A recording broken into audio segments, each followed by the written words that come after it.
तो जाना में तो बात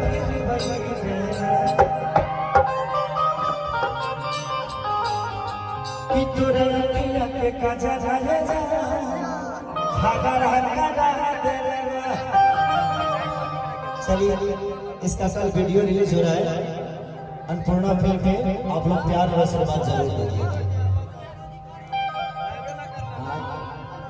पहली बार झगड़ा पे इतना प्यार देख रहा हूँ। आ जाइए ना हमारे कुछ छू के परिणाम कर सकते हैं तनी के कुछ छू सकता है मैंने हई हो छू सकता है सब वही की रहे लगे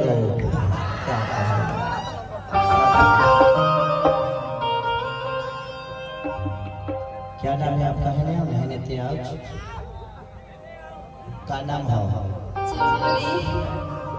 छोली।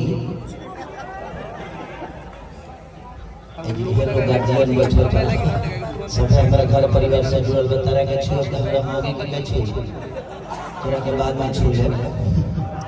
हम तो सोचा था कि छू के कोनो पंडित जी के दे दी तोरा।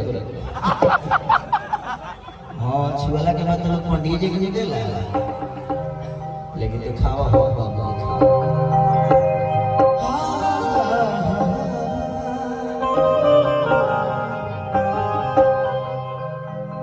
कि जब हम भइल बयानी कि राजा हो गई रानी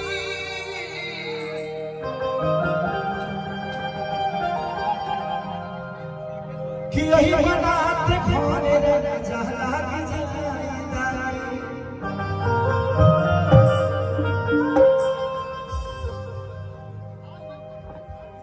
कि आगे तो ही देखो ए बलनवा है सरूर के